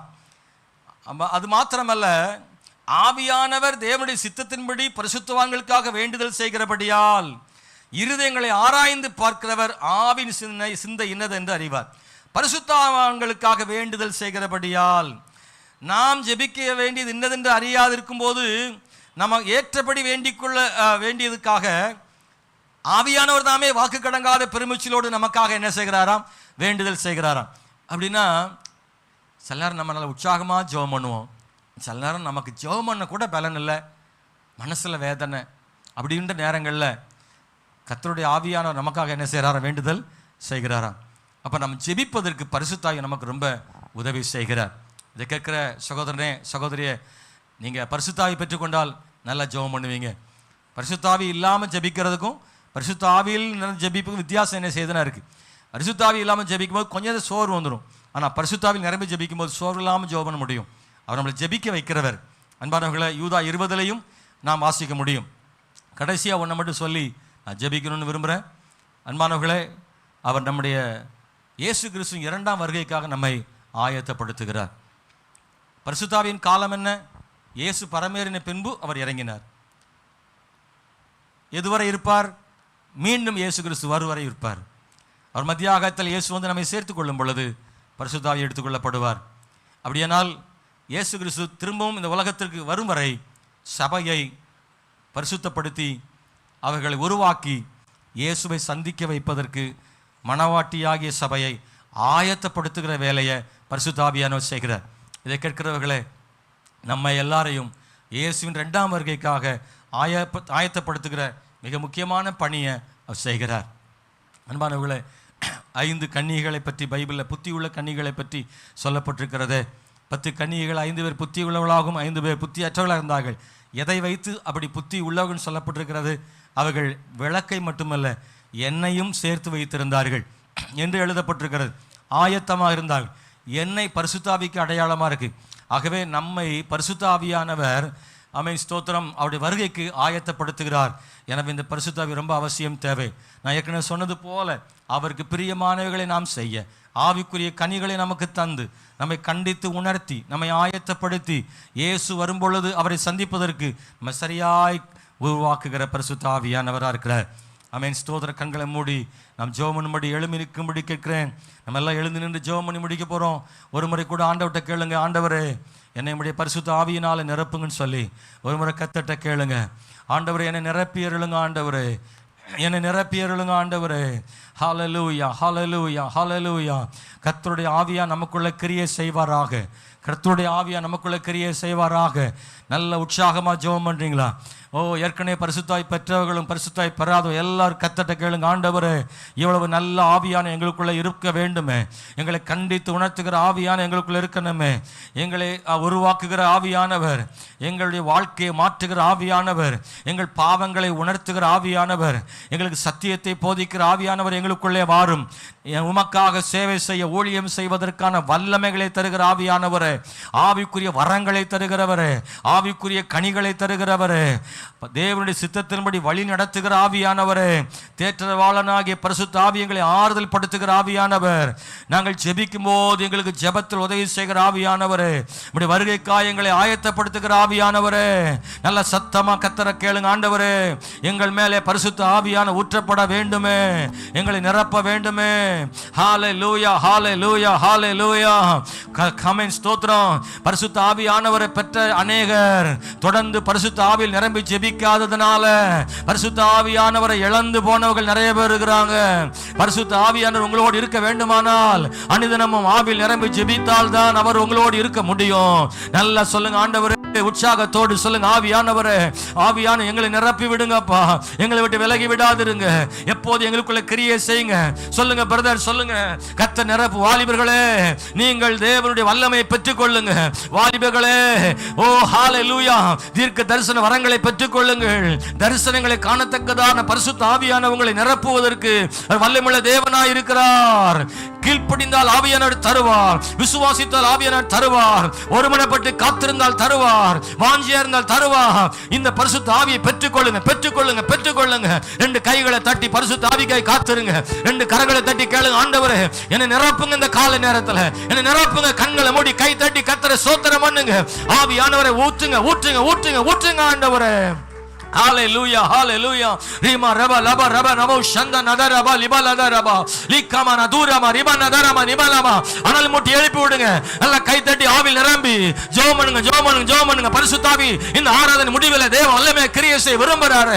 அவர் வரும்பொழுது எல்லா தடைகளும் உடைக்கப்படும். பரிசுத்த ஆவி நிரப்புவீராக, பரிசுத்த ஆவி நிரப்புவீராக. ஆமென் ஆண்டவரே. மேல் மாடியில் ஊற்றப்பட்ட அதே ஆவியானவர் இந்த நாட்கள்ல எங்க சபையில ஊற்றப்படுவீராக. பரிசுத்த ஆவி சபையில ஊற்றப்படுவீராக. அந்நிய பாஷைகளை தருவீராக. ஆவியால் நிரப்புவீராக. வாலிபர்கள் மேலே பரிசுத்த ஆவி ஊற்றப்படுவீராக. பாலகர் மேலே பரிசுத்த ஆவி ஊற்றப்படுவீராக. பெரியவங்க மேலே பரிசுத்த ஆவி ஊற்றப்படுவீராக. கேளுங்க, கேளுங்க. வாஞ்சியுள்ளவங்க மேலே கர்த்தர் ஊற்றுவார். மாம்சமான யாவர் மேலும் ஆவி ஊற்றுகிற தேவன். ரீமா லாதா ராமா ஷந்தா நதா ராமா நபா லிகமா நதுராமா ஷபலதா ராமோரி யாக்கனதா ரபா. ஆவியானவரே நன்றி, நன்றி, நன்றி ஆண்டவரே. ஹalleluya. ஆண்டவரே நன்றியோடு இயேசு கிறிஸ்துவின் நாமத்தினாலே ஹalleluya, ஹalleluya, ஹalleluya, ஹalleluya, ஹalleluya. தாகமுள்ளவன் மேல் தண்ணீரை ஊற்றுவேன் நன்றி, வறண்ட நிலத்தில் ஆறுகளை ஊற்றுவேன் நன்றி. தாகமுள்ளவன் மேல் தண்ணீரை ஊற்றுவேன் நன்றி, வறண்ட நிலத்தில் ஆறுகளை ஊற்றுவேன் நன்றி. ஒற்றுமையா வல்லமையை தாகத்தோடு காத்திருக்கிறே. கைத்தட்டி பாடுங்க. ஒற்றுமையா உங்க வல்லமையை தாகத்தோடு காத்திருக்கிறேன், நான் தாகத்தோடு காத்திருக்கிறேன். மேல் தண்ணீரை ஊற்றுவேன் நன்றி, வறண்ட நிலத்தில் ஆறுகளை ஊற்றுவேன் நன்றி. தாகமுள்ள வெம்மல் தண்ணீரை ஊற்றுவேன் நன்றி, வறண்ட நிலத்தில் ஆறுகளை ஊற்றுவேன் நன்றி. ஒற்றுமையா உங்க வல்லமையை தாகத்தோடு காத்திருக்கிறேன், நான் தாகத்தோடு காத்திருக்கிறேன். ஒற்றுமையா உங்க வல்லமையை தாகத்தோடு காத்திருக்கிறேன், தாகத்தோடு காத்திருக்கிறேன். ஹalleluya, ஹalleluya. ஊற்றுகிற ஆவியானவரே, ஊற்றுகிற ஆவியானவரே, நிரப்புகிற ஆவியானவரே, ஹalleluya. புதிதாக அநேகர் பரிசுத்த ஆவி நிறைவை பெற்றுக்கொள்ள வேண்டும் ஆண்டவரே. கைகளை உயர்த்தி ஆண்டவரை கேளுங்க. ஆண்டவரே எங்க சர்ச்சில் எல்லாரும் பரிசுத்த ஆவி பெற்றவங்களா இருக்கணும். கண்ணை மூடி கை உயர்த்தி எல்லாரும் ஜெபிப்போமா, ஒரு வார்த்தை சொல்லுவோமா? எங்கள் சர்ச்சில் எல்லாரும் பரிசுத்தாய் பெற்றவங்களா இருக்கணும். அப்பா, நீங்கள் விரும்புகிறீங்க ஆண்டவரே, அன்றைக்கு இந்த மேல் மாடியில் ஊற்றப்பட்ட பரிசுத்த ஆவியானவர் எங்கள் சபையில் ஊற்றப்படணும் ஆண்டவரே. எல்லாரும் ஆவியால் நிரம்பினவர்களாக இருக்கணும். அப்போ சில காலத்தில் எல்லா விசுவாசிகளும் ஆவி நிறைவு பெற்றிருந்தது போல இன்னைக்கு எங்கள் சர்ச்சில் எல்லாரும் நிரப்பப்படணும் ஆண்டவரே. இந்த உலகத்தில் எத்தனையோ நெருக்கங்களும் பாடுகளும் கஷ்டங்களும் உண்டு. ஆனால் அது எல்லாத்தையும் உடைச்சி ஆண்டவர் வெற்றி பெறுவதற்கு இந்த ஆவியானவர் தேவைப்படுது ஆண்டவரே. பரிசுத்த ஆவியானவர் நீர் எங்களுக்கு தேவை ஆண்டவரே. எங்களை சுத்தி நிற்கிறதான பரிசேர் சரிசேர் போல உள்ள ஆட்கள் உண்டு ஆண்டவரே. ஆண்டவர் எங்களை செயல்பட விடாம தடுக்கிற ஆட்கள் நிறைய உண்டு ஆண்டவரே. ஐயா, வாழ்க்கையில முன்னேற விடாம தடுக்கிற மக்கள் நிறைய இருக்கிறாங்க. சத்துருக்கள் பெருகிற பொழுது பரிசுத்த ஆவியானவர் எங்களுக்கு முன்னாடி போய் எல்லா கோணங்களையும் செவ்வையாக்க முடியும் ஆண்டவரே. ஹல்லேலூயா, ஹல்லேலூயா. கர்த்தருக்காக ஊழியம் செய்ய சாதிக்க இந்த பரிசுத்த ஆவியின் வல்லமை வரங்கள் எங்களுக்கு தேவை ஆண்டவரே. அப்ப எல்லாரையும் நிரப்புங்க. இந்த பெந்தெகோஸ்தே ஞாயிற்றுக்கிழமை, இந்த பெந்தெகோஸ்தே ஞாயிறுல எல்லாருக்குள்ளேயும் பரிசுத்த ஆவியான கிரியை செய்வீராக. வருகிற நாட்களில் நல்ல ஜெபம் பண்ணி பரிசுத்தாய் பெறாதவங்களாம் பெற்றுக்கொள்ளத்தக்க ஒரு புதிய அபிஷேகத்தை ஆண்டு தரும்படி ஜெபம் பண்றோம். ஏற்கனவே பரிசுத்தாய் பெற்றுக்கொண்ட கர்த்தருடைய பிள்ளைகள் அதை அலட்சியமா விட்டு விடாதபடி ஒவ்வொரு நாளும் பரிசுத்தால் நிரம்பி ஜெபிக்க, வீடுகளில் ஒவ்வொரு நாள் அந்நிய பாஷைகளை ஜெபித்து அந்த பரிசுத்தாவின் அபிஷேகத்தை தக்க வைத்துக் கொள்ள கிருபை செய்யுங்க. பரிசுத்தாவின் அபிஷேகத்தை துக்கப்படுத்தாதபடி, ஆவியானவரை துக்கப்படுத்தாதபடி வாழ்க்கையில பரிசுத்தமாய் வாழ பண்ணுங்க ஆண்டவரே. பரிசுத்தாவி உணர்த்துகிற பொழுதெல்லாம் கீழ்ப்படிந்து ஒப்பு கொடுத்து பாவத்தில் விடுதலை பெற உதவி செய்யும்படி ஜெபிக்கிறோம். பரிசுத்தாவி பெற்றுக்கொண்டவர்கள் தாங்கள் வாழ்கிற பகுதியில் சாட்சியாக நிற்கும்படி கிருபை செய்யும். என் தேவனே உதவி செய்யுங்கப்பா, என் தேவனே உதவி செய்யுங்க, என் தேவனே உதவி செய்யுங்க. கிருபைகளாரோடு இருப்பதாக இந்த காலை ஆராதனை முடிந்து நம்முடைய பிள்ளைகள் வீடுகளுக்கு போகிற பொழுது கர்த்தருடைய வல்லமை அவங்க கூட இருக்கட்டும். என் தேவனே அவங்களுடைய தேவைகளை சந்திக்கும்படி ஜெபம் பண்றோம். வருகிற நாட்களில் பள்ளிக்கூடங்களுக்கு கல்லூரிகளுக்கு போகிற பிள்ளைகளுக்கு தேவையான ஞானத்தை எல்லாம் தாரும். ஃபீஸ் கட்டுவதற்கு கஷ்டப்படுகிற பிள்ளைகளுக்கு ஃபீஸ் கட்டுவதற்கு வழி திறந்து கொடுங்க. புத்தகங்களை வாங்க, யூனிஃபார்ம் வாங்குவதற்கு ஆண்டவரே, அவர்களுக்கு ஏற்ற விரும்புகிற கோர்ஸ் கிடைப்பதற்கு எல்லாத்துலேயும் உங்களுடைய அற்புதம் அவங்களுக்கு கிடைக்கட்டும். வியாதியோடு யாராவது இங்கே இருந்தால் கர்த்தர்களை குணமாக்கும், சுகமாக்கும் வல்லை அவர்கள் மேல் இறங்கட்டும். அற்புதம் நடக்கட்டும். சந்தோஷமாய் வீடுகளுக்கு போக ஆண்டவரே நல்ல செய்திகளை சொல்ல உதவி செய்யும். இயேசுவின் நாமத்தில் ஜெபிக்கிறோம் நல்ல பிதாவே, ஆமேன், ஆமேன். என் ஆத்துமாவே கர்த்தரை ஸ்தோத்திரி, என் முழு உள்ளமே அவர் பரிசுத்த நாமத்தை ஸ்தோத்திரி. என் ஆத்துமாவே கர்த்தரை ஸ்தோத்திரி, கர்த்தர் செய்த சகல உபகாரங்களை மறவாதே. ஆமென். நம்முடைய கர்த்தராகிய இயேசு கிறிஸ்துவின் கிருபையும் பிதாவாகிய தேவனுடைய அன்பும் பரிசுத்த ஆவியானுடைய ஐக்கியமும் சிநேகமும் சமாதானமும் நம்மோடு என்றென்றைக்கும் சதா காலங்களும் இருப்பதாக. ஆமென். ஹல்லேலூயா, ஹல்லேலூயா. எல்லாருக்கும் ஸ்தோத்திரம். ஆண்டவரை ஆசீர்வதிப்பாராக.